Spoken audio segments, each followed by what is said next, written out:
M स्नेहांकिता and आज का video बहुत ज़्यादा इंटरेस्टिंग होने वाला है क्योंकि कल कल हमने 2 घंटे बैठ के डिस्कशन किया आस्था और मैंने कि we are not studying properly right. तो मतलब 2 घंटे वो इतने ज़्यादा इंपॉर्टेंट थे मेरी लाइफ के कि मैं उनको समझा रही थी कि भाई हम नहीं कर रहे हैं, कुछ नहीं कर रहे एंड वो मेरे को रियलाइज़ हो रहा था बट मैं उस पर कुछ वर्क नहीं कर रही थी। And she decided that she will make a to do list for me and she will decide everything whatever I will do. मतलब स्टडी के रिलेटेड मैं जो भी पढ़ूंगी वो सब वो डिसाइड करेगी, everything will she decide. And I have no idea कि उसने क्या बनाया। वो मेरे को पता है कि वो बहुत ज़्यादा सख्त है, पता है she is too strict about studies, मैं तो नहीं। सो एंड उसने मेरे लिए एक टू डू लिस्ट बना के भेजे मेरे को। This is what she made for me, I mean us, सिर्फ मैं नहीं वो भी यही टू डू लिस्ट फॉलो करने वाली है। एंड आई डोंट नो कौन जीतने वाला है। It's not a competition but या उसने बोले कि देखते कौन करता है और अगर मैं ये टू डू लिस्ट कंप्लीट नहीं कर पाई तो वो मेरी जान ले लेगी कसम से। अगर मेरे पेरेंट्स ने ये टू डू लिस्ट मेरे को बना के दी होती तो मैं नहीं करती, तभी मेरे को कोई दिक्कत नहीं थी। बट मेरी ये टू डू लिस्ट मेरी फ्रेंड ने बनाई है and you can't imagine guys, अगर मैंने ये कंप्लीट नहीं की तो वो मेरी जान ले लेगी। So I have to do and without getting late और कुछ टाइम पास करे बिना let's start the video because मेरे को बहुत ज़्यादा काम करना है यार। Before getting started, I really wanted to share with you something. Now I am going to share some really important information. So here are some Oswal ke books of CBSE, which is question bank of every subject like physics, chemistry, maths, bio and English. And for example, if we took bio का book, तो starting में ही आपको दिया है chapter का weightage जो कि year wise है, तो आप analysis कर सकते हैं। उसके बाद प्रिडिक्टिव रिवीजन करके एक स्लॉट है जिसमें सारे चैप्टर के शॉर्ट में पॉइंटर्स दिए हुए हैं to know the chapter before starting. This is the plus point for us guys. Then mind maps, mostly student को रिवाइज करने के लिए माइंड मैप्स की ज़रूरत होती है बट समझ नहीं आता कि how to make the mind maps. इस बुक में डायरेक्टली सिंपल वे में दिया है, so this is also plus point for us to revise the all things. Now the main part of the books is quality questions. इसमें questions को set and section में divide किया है, तो इससे हमें सॉल्व करने में भी आसानी होती है। If we see slot of 100 question तो सॉल्व करने की इच्छा ही नहीं होती। So has the beneficial point for us. And after that अगर हम एक्सप्लेनेशन की बात करें तो सारे क्वेश्चंस के एक्सप्लेनेशन एकदम डीप में दिए हैं to understand properly with diagrams.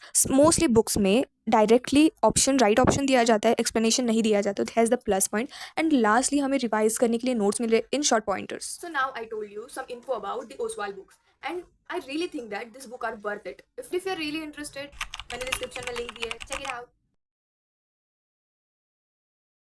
So here I took my diary and then मैंने अपने स्पेक्स पहन लिए एंड आफ्टर दैट मैंने अपनी ईयरबड्स भी पहन लिए एंड मस्त साइलेंट सॉन्ग लगा के मैंने वो टू डू लिस्ट लिख के लिया जो कि आस्था ने मेरे को भेजा था। एंड आफ्टर दैट मैंने फिजिक्स के लेक्चर से स्टार्ट किया था। इस बार मैंने जो रिवीजन नहीं किया था बिकॉज मेरे को ऑलरेडी बहुत ज़्यादा लेट हो चुका था, सो आई डेंट डू एनी रिवीजन। सो मैं यहाँ पे फिजिक्स का लेक्चर नंबर 5 कर रही थी बिकॉज मैं अभी लेक्चर नंबर 5 पे ही हटकी हूँ क्योंकि मैंने पढ़ाई ही नहीं किया, मैंने बैकलॉग कंप्लीट ही नहीं किया। मेरे लेक्चर्स करने में ही 3 आवर्स लग गए थे because it was too lengthy lectures और मेरे को समझने में भी दिक्कत आ रहा था। It's 3:30 एंड मैं तो अभी फिजिक्स पढ़ते हुए 3 घंटे हुए एंड मैंने 1.5 लेक्चर मेरा कंप्लीट कर लिया and I think I should switch to bio now.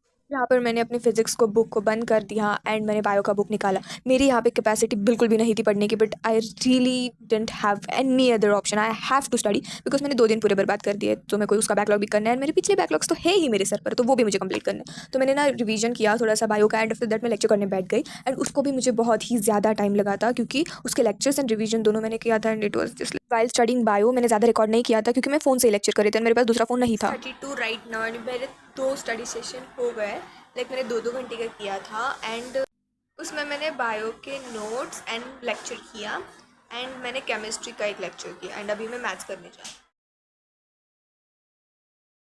मैंने अभी तक 3 आवर्स के 2 स्टडी सेशन किए थे जिसमें मैंने बायो फिजिक्स एंड केमिस्ट्री पढ़ा था and without taking any break. तो मैं बहुत ज़्यादा एग्जॉस्टेड हो गई थी and I was feeling like कि अगर मैं पढ़ने बैठूंगी तो भाई क्या ही होगा। तो मैंने ना 2 घंटे का बहुत ही लंबा ब्रेक लिया था एंड उसमें मैंने सॉन्ग सुने, इन्जॉय किया, एडिटिंग किया, जो भी मेरे को बाकी काम था मैंने वो सब कर लिया। एंड आफ्टर दैट मैं 7 o'clock को मैथ्स पढ़ने बैठ गई क्योंकि वो भी पढ़ना मेरे को ये भूल ही गई थी मैं, क्योंकि यूजुअली मुझे टेंशन फिजिक्स एंड बायो का ही होता है, मेरे को मैथ्स का बिल्कुल टेंशन नहीं होता क्योंकि maths is my favourite subject यार। मैं उसे अगर एक बार भी रीड भी कर लूँ ना सिर्फ मेरे को सब ध्यान रह जाता है, तो मैं इतना टेंशन नहीं लेती उसका। बट मैंने 7 o'clock को मैथ्स पढ़ने बैठी थी एंड मैं 10 o'clock को उठी।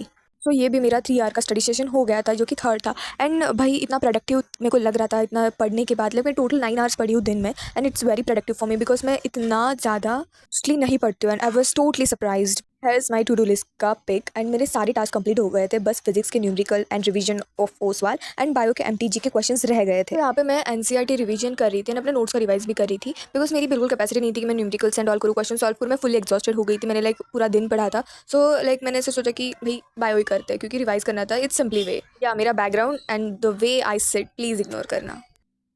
सो has the directly next day and मैंने कल रात लाइक बहुत ही ज़्यादा मतलब कल पूरे दिन में बहुत ही ज़्यादा पढ़ा था and it was too productive day for me and I was too happy. तो यार that's it for this video. मिलते हैं अगली व्लॉग में, तब तक के लिए बाय बाय बाय।